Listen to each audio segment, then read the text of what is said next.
What is up, everyone? Welcome back to another video.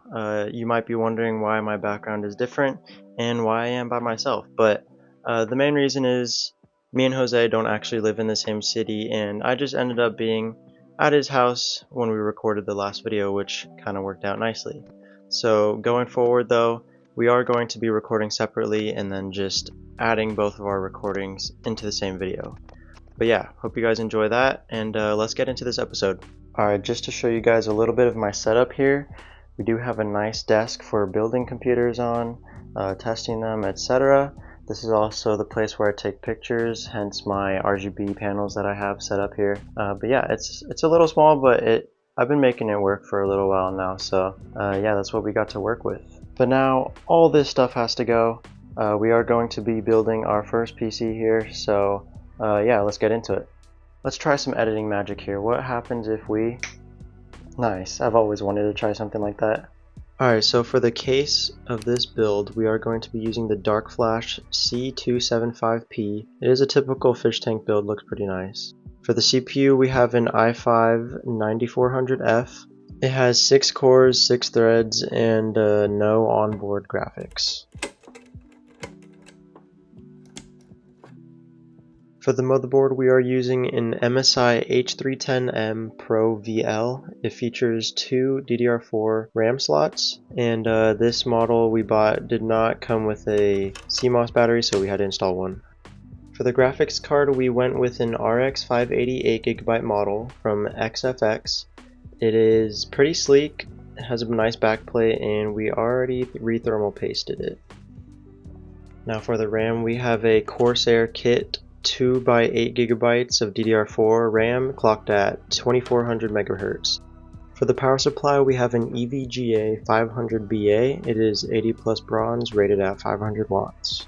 For storage, we are using a PNY model 500GB SSD. This is a 2.5 form factor. We usually try to use M.2s, but the motherboard doesn't support that. We are going to be including Wi-Fi in this PC. This is a model from Fenvi that we bought off of AliExpress. It does have Bluetooth, but it does take up another USB slot on the motherboard. For the CPU cooler, we got some iGo Ice 200 Pros, but we actually replaced the fan on it with a Thermalright fan because this one actually has real ARGB. And we also spray painted the back of it to look a lot better. Alright, let's put this stuff together.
Alright, so I do have most of the PC done now. You might be wondering where the case fans are at, and they are right here. I haven't installed them yet.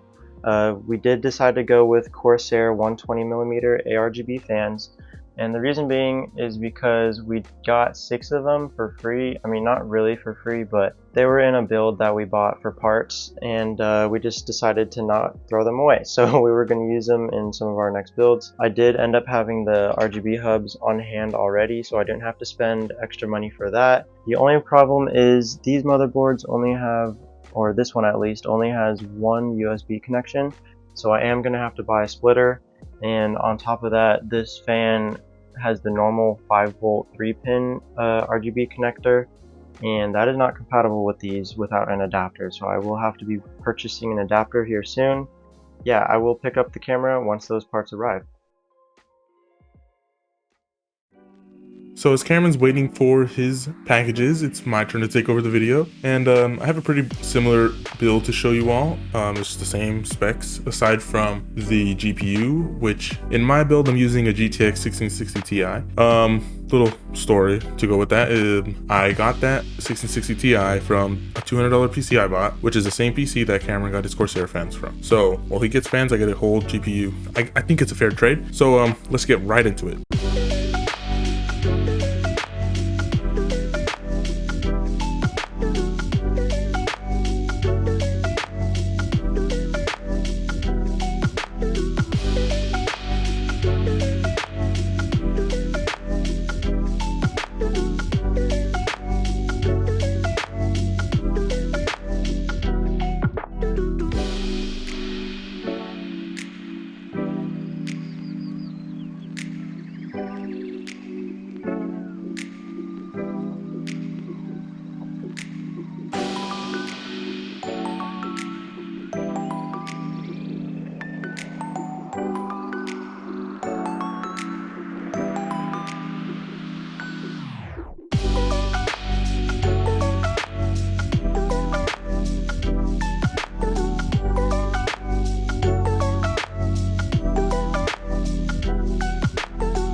Alright, so I just finished building this PC and I think it came out pretty nice. Now I'm going to just be benchmarking it. I do have 4 games that I want to benchmark. They are Cyberpunk, Call of Duty, Fortnite, and Marvel Rivals. And I'll just let the benchmarks speak for themselves.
Oh, I'm fine. Don't mind me.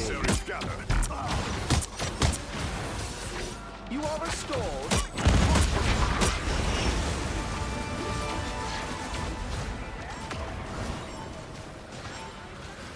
Looks like the mission area is yours to capture now. They captured the mission area! Down, will ya? Alright, so that's all the benchmarking I managed to do for this PC. It will be listed on Java pretty soon, if not already. And I'm just going to be passing on the video back to camera, and let's see what he has in store for you. Alright, so I am back to steal the show from Jose once again, and the 3 cables that I ordered finally came in the mail. I did do a little bit more work to the computer off camera, where like all the main power cables are plugged in and everything should be ready to go once I install these. So we have a 1 to 2 USB splitter here, a 1 to 3 fan power splitter here, and a Corsair connection to regular 3-pin 5-volt RGB connector here, so that the CPU RGB can be, or hopefully be, controlled by this Corsair hub that we have hooked up. So yeah, I am going to be putting those into the computer, and next time I pick up the camera, hopefully I will be turning this on. Alright, so the cables are all in, everything should be ready to go, and I have the bench set up here, so moment of truth.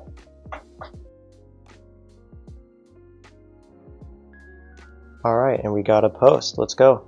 I will be figuring out what is wrong with the RGB in a second, but this is good news so far. We know that the build works how it's supposed to, minus the RGB of course, but yeah, we're moving in the right direction. So I am installing Windows 11 on it right now. Still no lights, unfortunately. I haven't really looked into it yet, but yeah, going to install the Windows, updates, drivers, everything. But I do know that the USB on the top is working because that was part of the splitter, and obviously I'm using that drive to download Windows on it, so I'm fairly certain that the splitter isn't bad, and it might just be the RGB hub acting weird because it's going through a splitter instead. 2,000 years later. Okay, so it is the next day. I did get the RGB working last night, but it was pretty late and I didn't want to record. But yeah, so basically it was the RGB controller that I originally used seems to not be working. Either that or I wired it the wrong way because it's kind of complicated. I had another RGB hub on hand that was a little bit less complicated, and so when I plugged that in, it worked right away. So I'm just going to stick with this one. At least the RGB works and I'm able to control it with signal RGB. So yeah, the computer works. It's running a Furmark right now just to stress test all the parts, make sure nothing fails under load. Now typically I would be showing you guys the benchmarks for this PC and how it performs, but I do have another video idea that requires this PC, and I can't reveal too much about it yet. So you guys will have to stay tuned to figure out how well this thing does, and I will be listing it in a later video. So yeah. Alright, so that is going to be the end of the video. I just wanted to let you guys know that we are changing the goal of this series from flipping PCs until we both get our dream PC to flipping PCs until we move out. So obviously moving out is going to take a little bit of money, and we are saving up $3,000 each so that we can both contribute to like the rent for a few months or a down payment on a lease. And so yeah, we're going to be using the profits from our PC flips to work towards that, and obviously we're going to update you guys on that as we go. If you enjoyed, leave a like down below. If you aren't already, please subscribe. That helps us a lot. It helps us to be able to keep doing what we love, and yeah, we're going to get better as we keep going. So that is all for me, and I will see you guys in the next one.